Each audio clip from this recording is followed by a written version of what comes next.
देखो भाई दोस्तों, आज के वीडियो में हम बात करेंगे तुलसी के पौधे के बारे में। बात हम ये नहीं करेंगे कि उगाना कैसे है, लेकिन हम ये बातें करेंगे कि उसको अच्छे तरीके से चलाना कैसे है और किसी भी तुलसी के पत्ते को बड़ा कैसे करें। अब बहुत से लोग बोलते हैं कि बड़े पत्ते वाली जो होती है वो तुलसा होती है और जो छोटे पत्ते वाली होती है वो तुलसी होती है, लेकिन ऐसा कुछ नहीं है। अगर आपको लगता है ये सच है तो आप मेरे को अपनी तुलसी दो, मैं उसका तुलसा बना के दिखा दूँगा आपको।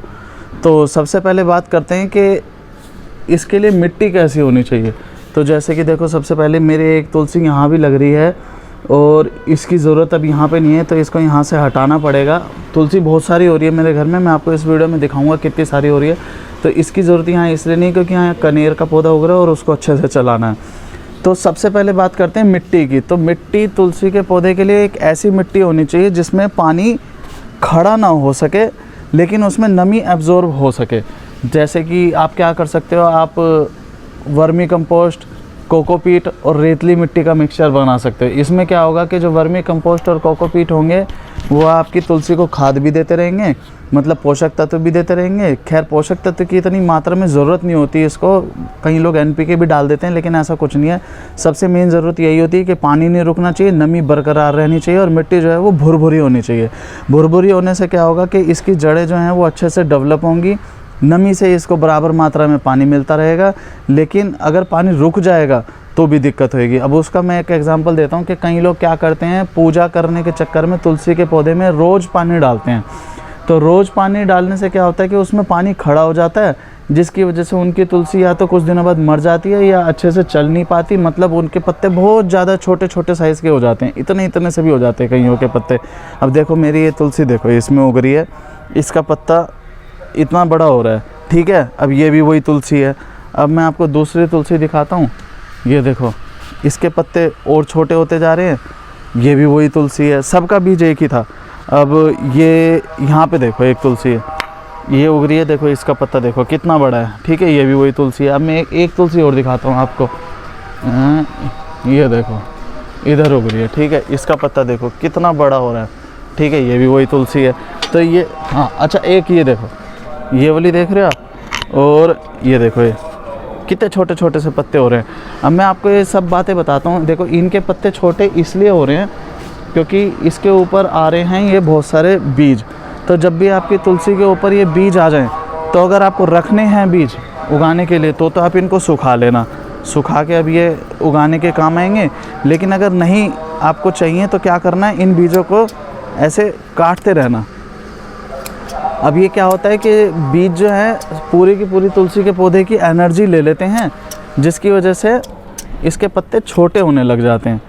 अब आप क्या कर सकते हैं, इन बीजों को सुखा करके जलाने में, हवन वगैरह में जलाने में भी काम कर सकते हैं। बहुत अच्छी सुगंध आएगी और अच्छे से पनपेगा भी। तो ये देखो, पहला प्रोसेस ये हुआ कि कभी भी तुलसी के बीज जो होते हैं वो सारे के सारे काट देने हैं अगर तुलसी अच्छे से चलानी है। दूसरी बात मैंने बताई है आपको, मिट्टी ऐसी होनी चाहिए जिसमें नमी बरकरार रहे। अब मैं क्या करता हूँ, मैं तो 80% गोबर की खाद और 20% रेतली मिट्टी यूज़ करता हूँ। बहुत से लोग बोलते हैं कि गोबर की खाद ज़्यादा डालने से पौधा जल जाएगा, लेकिन मेरा देखो कोई सा भी पौधा नहीं जला और सब में यही कंपोजिशन है, 80% गोबर की खाद और 20% बोले तो ना के बराबर थोड़ी सी मिट्टी, ठीक है। और फिर भी मेरा कोई भी पौधा नहीं जल रहा और मस्त चल रहा है, और बल्कि फल भी अच्छे से बन रहे हैं, जैसे कि आप देख सकते हो सामने अनार में। तो ये गोबर की खाद डालने से पौधा तब जलता है जब गोबर की खाद अच्छे से बनी हुई ना हो। तो ठीक है, दूसरी बात हुई मिट्टी। तो ये दो बातें मैंने आपको बता दी। तो अगर आप इन दोनों बातों का ध्यान रखोगे तो आपकी तुलसी तुलसा बन जाएगी, ठीक है। और अगर आप इन दोनों बातों का ध्यान नहीं रखोगे तो आपकी तुलसा भी तुलसी बन जाएगी। मतलब मेरे कहने का ये है कि बड़े पत्ते भी छोटे हो जाएंगे। फिर तीसरी बात आती है कि इसमें रोज़ रोज़ पानी नहीं देना। अब कई लोग पूजा करने के चक्कर में रोज़ रोज़ पानी देते हैं। अगर आपको फिर भी वो करना ही है तो आप क्या कर सकते हो, उस केस में आप छोटा गिलास ले सकते हैं। इतना सा गिलास ज़रूरी नहीं है इतना बड़ा बड़ा लेना, तो छोटा लोगे तो थोड़ा पानी जाएगा तो उससे दिक्कत नहीं होगी, अत्यधिक नमी नहीं बनेगी और ये मस्त चलेगी।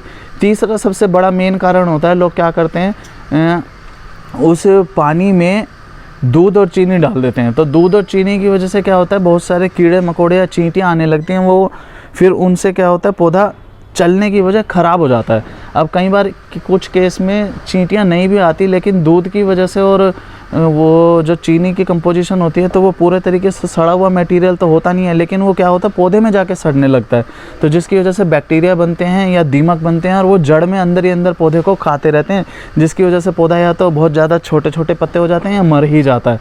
तो इस चीज़ों का ध्यान रखना है। पूजा ज़रूरी नहीं है कि आप चीनी और दूध ही मिलाएं, आप मन से भी कर सकते हो और सिंपल पानी डाल करके भी उसका ख्याल रख सकते हो। तीसरा फिर एक काम करते हैं लोग, तुलसी के पौधे पे नज़र ना लगे ऐसा करने के चक्कर में उसके चारों तरफ चुन्नी बांध देते हैं। अब ये पौधा है, ये कोई इंसान नहीं है, इसको कपड़ों की ज़रूरत नहीं है तो ठीक है, हमारा पूजा का ये पौधा है, ये दिव्य पौधा है, लेकिन कपड़ा लपेट देने से क्या होता है, इसका दम घुटता है, इसको अच्छे से ऑक्सीजन और वातावरण से नाइट्रोजन नहीं मिल पाती और अच्छे से इस पर धूप भी नहीं पड़ पाती, तो उसका जो प्रोसेस है प्रकाश संश्लेषण वगैरह का और हवा से नाइट्रोजन लेने का, ये प्रोसेस रुक जाता है, तो उसकी वजह से भी अच्छे से पनप नहीं पाती। तो इन 4-5 बातों का अगर ध्यान रखा जाए या इनको ना किया जाए, या तुलसी के पौधे को पौधा भगवान ना समझ के एक नॉर्मल पौधे की तरह ट्रीट किया जाए, तो वो आपकी बहुत अच्छे से चलेगी। अब देखो आप मेरे घर में देख रहे हो कितने सारे तुलसी के पौधे हो रहे हैं। इसके अलावा ये गिलास में भी, ये देखो यहाँ पे 2 गिलास ये रहे, एक ये रहा, ये बांटने के लिए बना रखे हैं मैंने, बहुत से लोग आते हैं, देता रहता हूँ मैं, और बहुत सारे बांट भी दिए हैं। अब ये वाला तुलसी का पौधा है, इसको भी यहाँ से हटाना पड़ेगा क्योंकि इसमें लखनी है लेमन ग्रास। यहाँ देखो, यहाँ पीछे भी एक गिलास में उग रही है, ठीक है। तो ऐसे ही तुलसी के पौधे तो बहुत सारे उग रहे हैं मेरे घर में, ये उग रहे, और यहाँ देखो ज़मीन में इधर कुछ बीज गिरे थे, ये सारे उग रहे हैं। तो इसमें जब कोई वापस से मांगने आएगा तो इसमें से इन सबको निकाल करके गिलास में लगा करके, जैसे कि मैंने बताया आपको ये पानी वाले गिलास, उनमें लगा करके उसको भी दे दूँगा। और उधर वाली तो मैंने आपको बता ही दिया कि वो हटानी है। तो और ऊपर वाली छत पे भी मेरे काफ़ी तुलसी के पौधे लग रहे हैं, तो देख लो आप। अब आपको तो मैंने एग्जांपल भी दे दिया और दिखा भी दिया कि मेरे पास काफ़ी तुलसी के पौधे हैं, अच्छे से चल भी रहे हैं। अच्छा देखो, एक तुलसी का पौधा मैंने आपको यहाँ नहीं दिखाया, ये देखो, इसके भी पत्ते अब छोटे होने लग रहे हैं। क्यों? क्योंकि इसके ऊपर बहुत सारे बीज आ रहे हैं, और वहाँ देखो गमले में टाइल्स वगैरह पड़ी हैं, तो टाइल्स वगैरह होने की वजह से क्या है, उसके नीचे बैक्टीरिया पनप रहे हैं, तो उसको मैं अभी हटा दूंगा और अच्छे से पानी वानी दूंगा और सारे बीजों की छटाई वटाई कर दूंगा, तो ये बहुत अच्छे से ये भी फिर से रीग्रोथ होने लगेगी। तो सिंपल सा बस इन्हीं फंडों का ध्यान रखना और तुलसी का पौधा आपका बहुत मस्त चलेगा। तो इस वीडियो में इतना ही। ये वीडियो देखने के लिए आपका बहुत बहुत धन्यवाद। मिलते हैं अगले किसी नए वीडियो में। तब तक के लिए आपने क्या करना है, सारे के सारे नोटिफिकेशन ऑन कर लेने हैं, चैनल को सब्सक्राइब करना और बेल बटन ज़रूर दबाना है।